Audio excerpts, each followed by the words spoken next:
Hey y'all, it's Alan from Woodwork by Alan.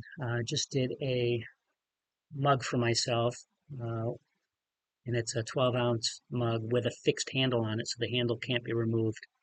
So these are a little tricky because there's always the risk of the handle coming over the top and hitting your laser head. So this is a mug I made for myself. Uh, there's no copyright issues here. I do not sell these mugs. This is just for me, so I'm going to walk through how I set this up. So I've got my two images in here already. And basically what I do is I start with a rectangle, which is going to be the size of my mug all the way around. So first thing I do is I set the width, which is the height of the mug. So that's going to be 4 inches. And then I set the height, which is the circumference of my mug, and that's 10 and 15/16. So it's 10.9375.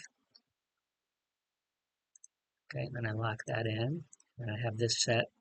This is set on my T1 layer. So this is my primary framing layer. And then what I want to do in order to, so basically the middle of this box right here is where my handle will be. The handle is going to be on the bottom, in the middle of this box. But in order to get my images where I want them, I'm going to need to do, to have it centered on either side. So what I do is I start with another box, and this is basically going to be half of the size of my mug. So the width again is going to be the height of the mug, which is 4 inches. And then the height, which is going to be half of the circumference. So it's 10.375 divided by 2, which is going to be 5.46875. Say okay to that, and then lock it in. So this is basically half the size of the mug. So, and I'm going to want to put that on my T2 layer. So I've got two framing layers. I got the T1, which is my primary. That's the size of my mug. That's the entire mug. And then I'm going to use these other two for setting up my two images. So now I'm going to copy paste this. So edit, copy, and then paste it. So now I've got these two. So now I need to get them in my box. So what I'm going to do is I'm going to take this guy, pick it first, and pick this one, and I'm going to go ahead and center it. And then I'm going to take it again, and I'm going to line it up at the bottom of the main box. So arrange, align, and that's going to go to the bottom. And then same thing with this one. So this one I'm going to pick this first, and then pick the larger framing, the primary framing. And then I'm going to arrange, align, and center. And then same thing with this. I'm going to move it to the top. Arrange, align, top. All right, so now I've got these set up. I'm going to go ahead and turn off the larger frame. I'll move it to the top too. I always like to have the T1 on top.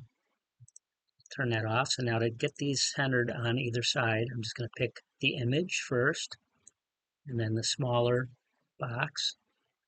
And now I can't click on the center here. I know there's a hot button up here, but because I'm recording, you can't see it, but the recording box is showing up here from the snip tool. So that's why I'm going the old school way. Arrange, line, center. And then same thing with this one. Arrange, pick this one, arrange, align, center. And then if you wanted to move this up a little bit, if you wanted it to be a little higher, you can move it however you want. And then once you get that one where you like it, you can take this guy and pick this one second, and then whichever one you pick second is not going to move. The one you pick first is going to move to the other one. So if I wanted to center those two vertically, center it like that. Now the centers are aligned. All right, so then you have that is set up. Now you can turn off the T2 and turn on the T1, and you're pretty much ready to go. Now my settings for my engraving are already set, so that's my engraving layer. So for my machine, I'm using the One Laser Hydra 7 machine, and I'm using a 38 watt RF tube.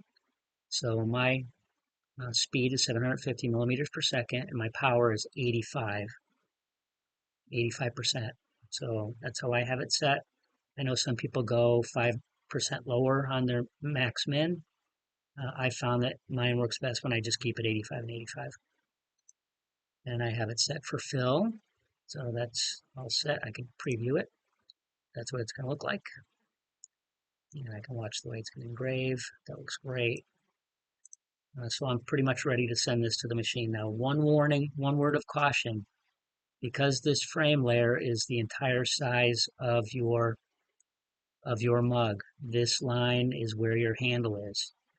This is where your handle is. So if you were to go from Lightburn and frame it in the machine, it's going to run this whole framing rectangle. So it will bring the handle to the top. The way I set it up in my machine is I put the handle on the bottom, and then I set up for my laser, I set up my origin to be in the center of the top. Some people use the center of their tumbler. I prefer to use the center of the top. So this is the top of my mug, and this is the middle of my mug. So this will be the opposite side of where the handle is. Handle will be on the bottom, and this will be on the top. So when it spins around, this is never going to interfere. If you set your origin to the corner, well, now this is the handle. So when you go to your origin, it's going to bring the handle to the top. So I always set it to the middle. And also notice this, do not turn off the framing layer, because if you turn off the framing layer, watch this green square. It will move it down. It gets rid of the top, the size of the mug. Now it's looking at only the size of your engraving. So now if you set this at the top of your mug, your engraving is going to be higher than what you expect. So leave the framing layer on. You may be able to, I've never tried this, but you may be able to set, and I don't know that it will work, but you may be able to set your